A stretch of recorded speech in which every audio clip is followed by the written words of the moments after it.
Boy, oh boy, what a chapter Aka and Mengo was cooking up. Like, oh my goodness. They went in to the kitchen and cooked up a gourmet meal that has the entire Oshinoko community, even anime onlys, talking about how they're either going to drop this or they're going to continue reading this because of this chapter. People collectively saying that this is the best chapter of the series, and some obviously saying that this is the worst chapter of the series. It is easily, I would have to say to this very point, the most heavily debated chapter that I think is ever released for Oshinoko to this very point, because there is multi-layers to this. Obviously, we could talk about the final page, which, let's keep it real. The final page of this chapter is legitimately hilarious. Like, it is, I'm just sitting on the sidelines watching the dumpster fire in the community. It's funny. It is legitimately funny just watching people's reactions to everything about, just what happened at the end of this chapter.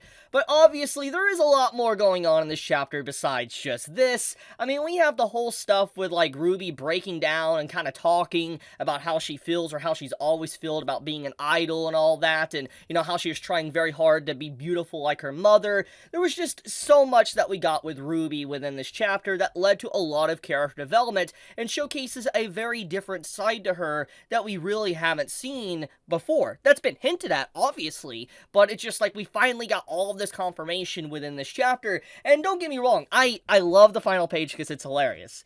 But it's sad that a lot of this stuff within this chapter is easily going to be overlooked because of that final page. Doesn't mean I'm not going to talk about that final page, though, because that's like I said, it's hilarious. So let's get into everything. So let's talk about, like, why you clicked on this video and all that, okay? So before this chapter officially released, there was some art of Aqua and Ruby that came out, okay? And this art was retweeted by Mengo, which is the individual that does the art for Oshinoko. FYI, Mengo is the individual that wrote Scum's Wish. And if you have read Scum's Wish, the whole sister thing and Aqua and Ruby makes a lot more sense now when you factor just that in alone.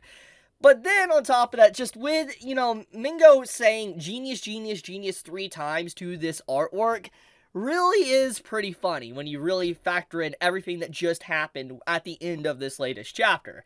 Now, another thing to kind of go further into, my good friend Sneaky here, that, was one of the people that was leaking the chapters, like at least the description of the chapter early, posted this, which has technically been in our face literally since the very beginning of Oshinoko. And if you don't know what you're looking at, basically, at the beginning of the story, when obviously Aqua and Ruby were kids, and we got to see them reincarnated and all that, they talk about how they're the embodiment of Amaterasu and also Tsukuyomi, basically.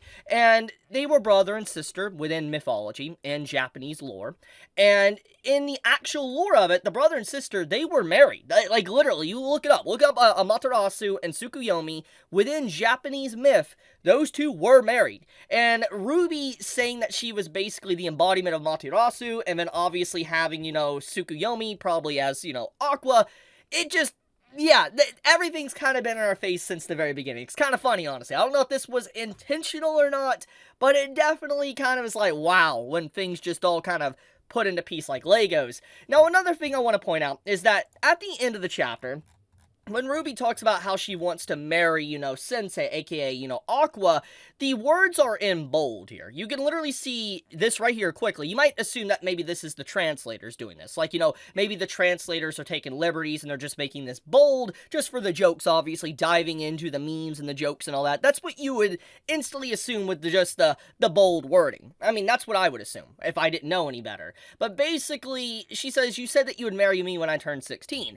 And Sneaky pointed out, in the actual Japanese translation, these dots beside the Japanese actually represents that it's supposed to be in bold. So this was bold written in Japanese. So yeah, that is some food for thought there. So it is definitely intentional what she's saying and what Aka and Mengo are trying to imply at the end of the chapter. It's very significant to really just hammer in that this needed to be bold letters.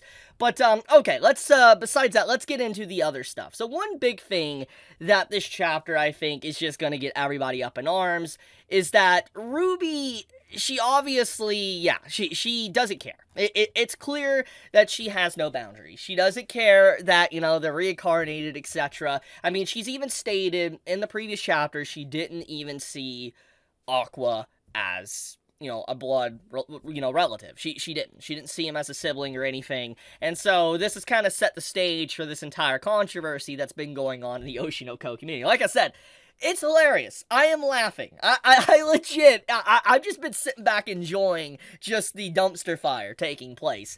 And personally, this chapter kind of goes back to something that is implied with Aqua's character. We know Aqua's dream girl is I. We know this. Like, we have seen this since the very beginning, that Aqua is head over heels for I. I mean, when Akane tried to be like I, dressed up or, had the voice of I, trying to act like her and all that, Aqua instantly was just infatuated with her briefly. We know he loves I so much. And when he said this, the girl you're a fan of will shine brighter than Mama. Like, he actually says that. Like, he says within this chapter that, she was even more radiant than I. And these words kind of stick out, especially with the context at the end of the chapter. Obviously, he's trying to use this to cheer her up. But at the same time, it's like, oh, because we know how much, he thinks I radiated. And for him to say something like that kind of goes along with, like, maybe the emotions towards her. So, like I said, there's a lot going on here. Is Aka-sensei baiting us? Potentially. I mean, there is a possibility of bait here, and it's just trying to get discussion for the chapter and all that. But there definitely is, if you read in between the lines, it does look like that. And someone pointed this out to me, actually, on Twitter, and they posted this old school panel that happened within the anime as well. So, yeah, if you go back to, like, one of the final episodes of Oshinoko, when Aqua's finding out more about I, this is when this takes place. But basically, when he finds out about I and when she potentially became a woman, he talks about how her face changed. She started paying more attention to her looks. She had a radiant face to where, like, she changed into a woman. Her very smile and everything. And in this chapter, it kind of looks very similar. Like, look at this very closely, okay? So after this whole deep conversation with Aqua and Ruby goes into the bathroom. She cleans herself up like she's taking care of her appearance. Like, she really is paying attention to her looks, cleaning herself up, putting her hair forward. And she's looking at, like, Aqua right here. And then she's like, will shine brighter than Mama. And then she's thinking to herself in the mirror and sees her sensei in the mirror. And she's like, I've already turned 16. Will you marry me? It's just like, obviously, she didn't directly say this to him. She's saying it to the mirror. But it's just like everything, by the way this is implied, showcases the fact that it's exactly what was going on through, Ai's head. She started paying more attention to her looks, how she was, etc. And literally this entire scene at the end is exactly that. Obviously we had a lot of parallels with Ai, how she didn't want to be like Ai. She wanted to be her own person. And that's what even Aqua tries to press to Ruby, saying you should be your own person, you're not Ai. But at the same time, in her own way, she did become like her, because you see her cleaning herself up, getting ready, prettying herself up before a potential confession. So yeah, like I said, there's a lot to really take in with this chapter, and it's funny. It's legitimately funny if the series does go down this direction. But okay, anyways, let's talk about everything else. What's going on with Aqua, with everything going on with the Crow Girl, which, we can reference this to many different, like, gods and deities with Japanese myth and all that. But the point of the matter is that, we get a whole laydown of just how Aqua's very plan has just become destroyed.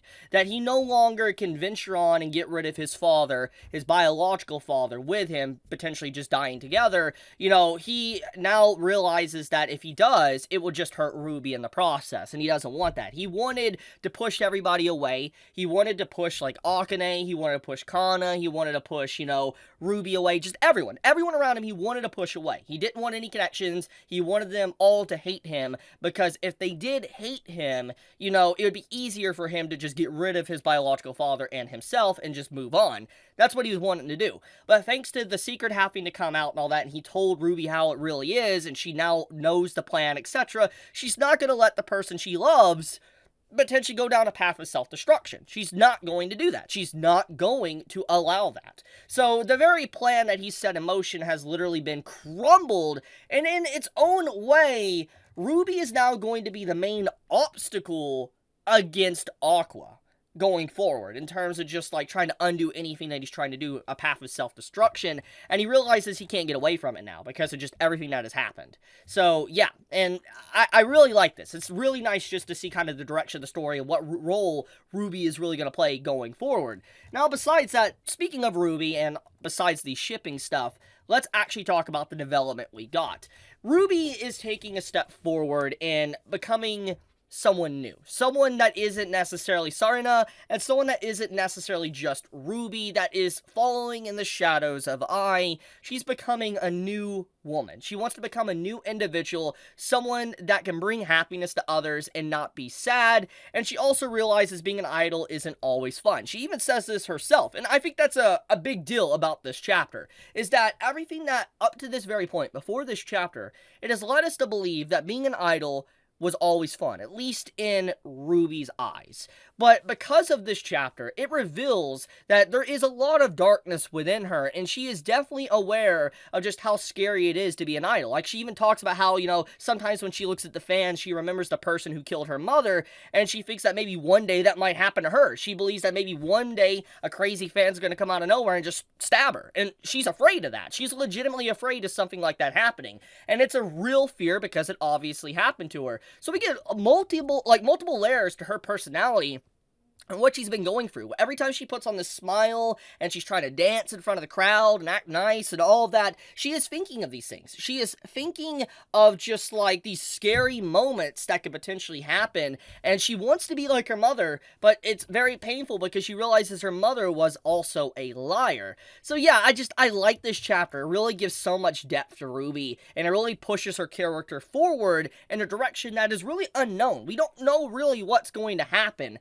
but whatever the case may be, I do think, regardless of memes, like everything that happened here with the chapter, I think that, this is probably the best chapter of the series, besides obviously the memes. I think that this really does push the story forward in a very interesting way, and I am curious to see where Aka and Mengo want to take it. I legitimately am, because there is so much possibility here with a crazy story, and especially with just maybe a potential scandal, if let's just say that does happen with Aqua and Ruby. Like, oh my goodness.